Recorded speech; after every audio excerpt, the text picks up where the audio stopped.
In this video, I will be answering some questions regarding the 7-speed transmission swap.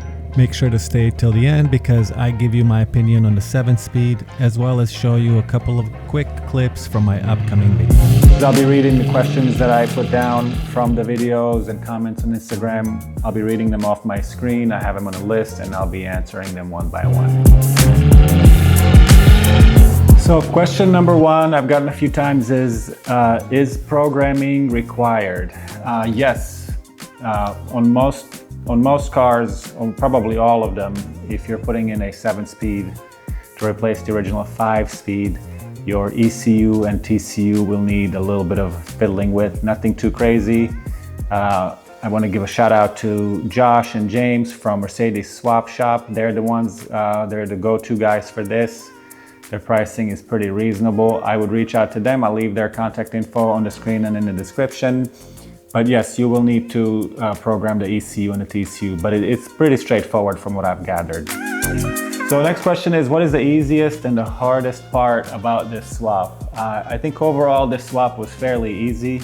The hardest part is probably handling the transmission itself. It's a heavy piece. If you have the proper tools in the shop, it'll be easy, but for me, the car was lifted off ground like this. Luckily, I had the engine out actually, so that made it easier.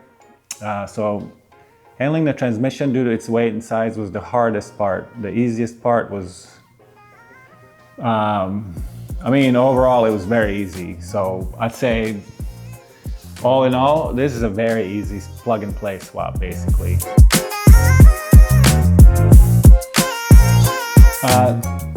The next question I got was, what is the best car to use as a donor car?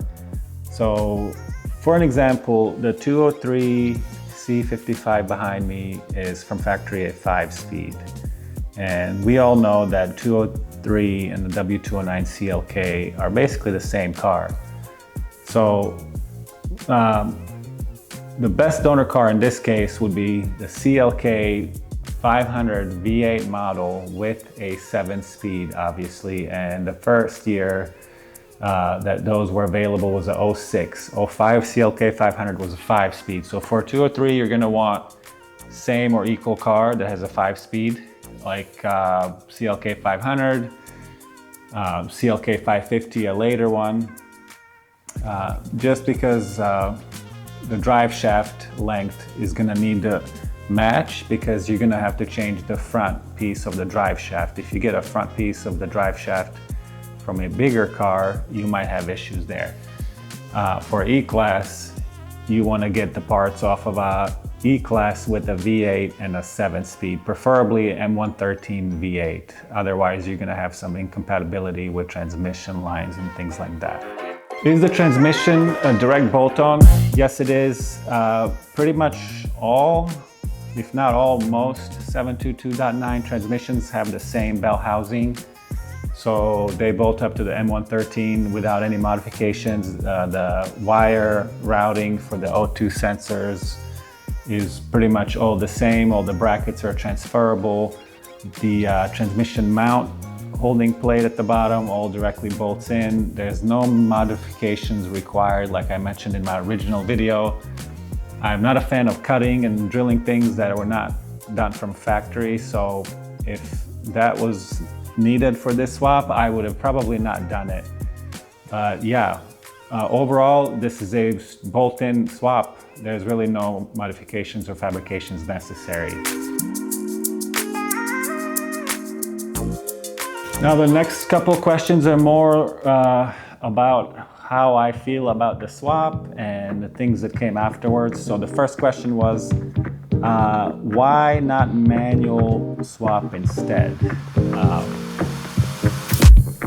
Well, I'm not gonna argue. Manual swap is probably gonna be better in most cases, but you know, for me, I was brought into the car scene through coastal cruising, chilling, caravanning, enjoying the sights and the nature while being in a nice car.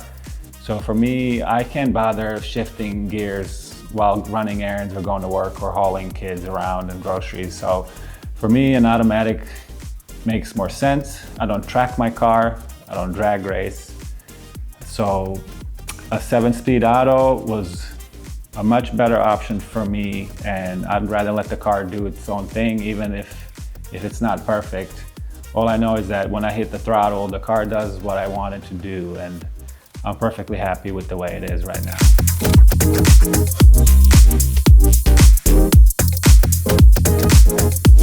Was the swap worth it? Totally.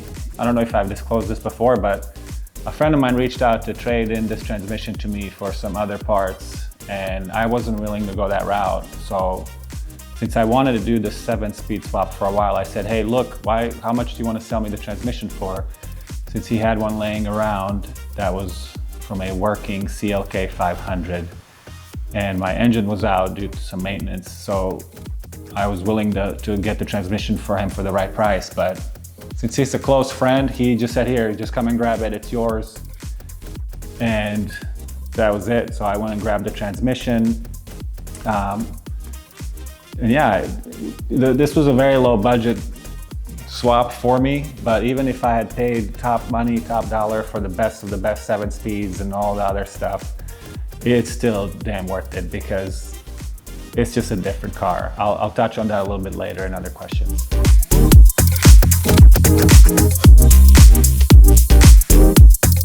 What is the biggest difference I noticed with the car? There's a lot of differences. The car is still learning. I really don't get a chance to drive it much. I just had a newborn about a month ago, so I don't really get a chance to drive out too much.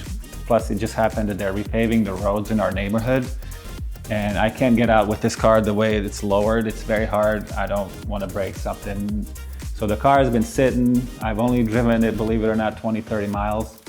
But the biggest difference, the way the car revs, I feel like, you know, when you're in the 5-speed and you're on the highway, you shift it into 4th, you obviously will rev up higher and the car will be more responsive. Well, the car already feels like that in 5th.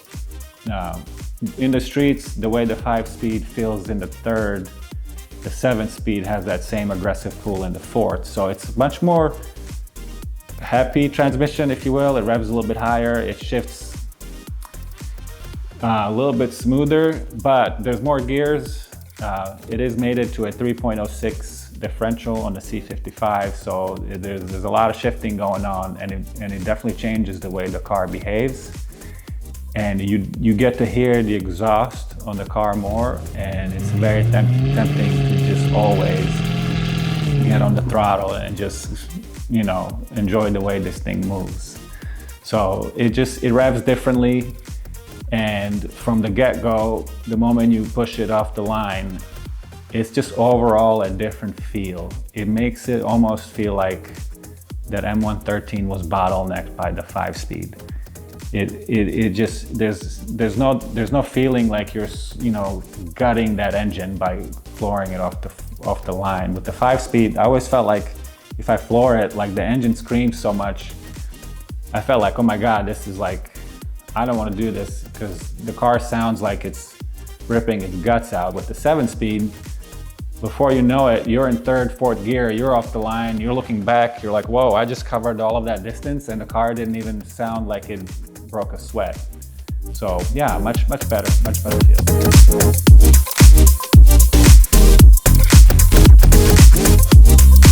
Is the car better on gas? Again, I've only driven it 20, 30 miles. I barely put any gas in it. Technically, on paper, according to Mercedes, it's supposed to be more fuel efficient transmission by quite a bit.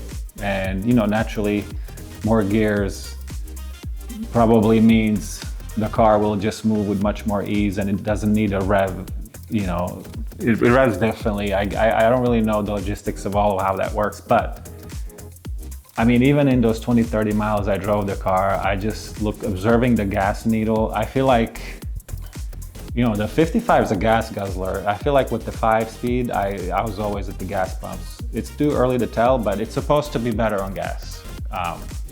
And with the gas prices hitting $7 here in California, I hope it is. So the big question for me, the one I kind of been looking forward to talking about, is why the swap? So You know, I understand the racing and all of that, wanting to go fast. I get it. We're all guys. It's all fun, you know. But I feel like for me, what tops that is having a car that not too many people have, the way you have it configured.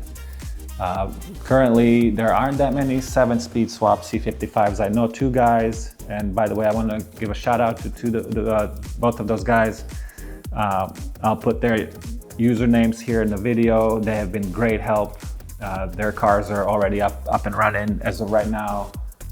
Those are the only 3 C55s with 7-speed swaps that I know, and that makes it a very rare, unique swap.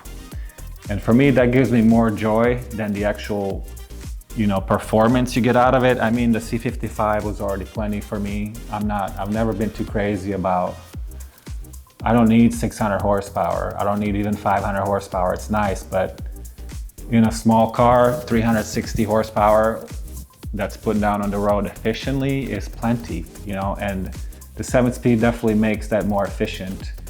And the cool factor for me was the #1 reason I did the swap. Just like back in the day, putting a 5.4 into a C43 202, that's still a cool swap to do because it's still very rare.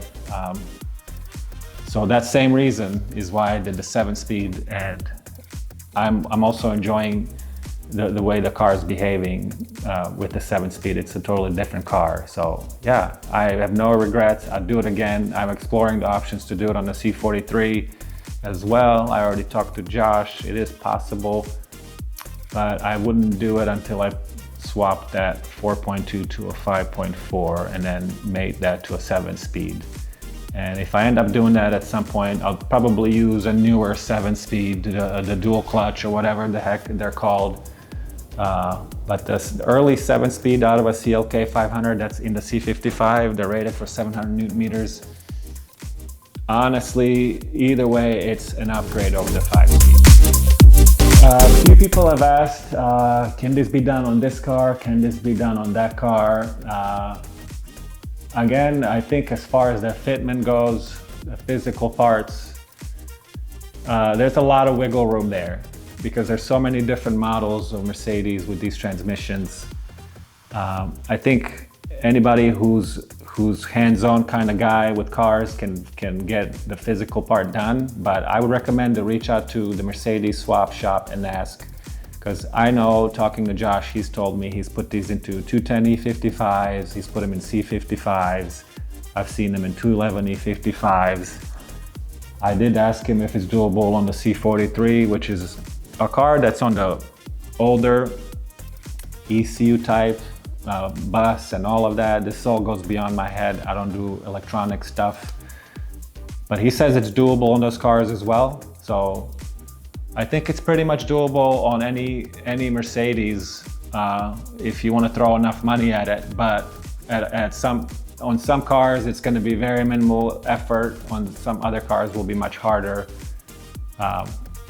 C55 is probably one of the easiest platforms to swap this into. The chassis already has pre-drilled holes for the longer transmission to mount up, because the 203 chassis, the later years, I believe the C230s, come with the 7-speed.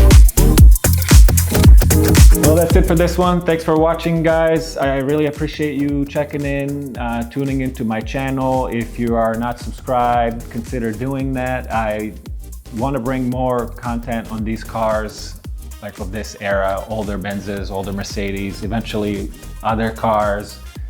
You know, my goal is to bring, content in a different way. I naturally like photography, videography, stuff like that. So I want to put those two together and deliver these cars to you guys in more of a cinematic way. Eventually, I have a few videos that are being wrapped up right now. And I appreciate the guys that are out there doing the POV videos. Those are hella fun to watch.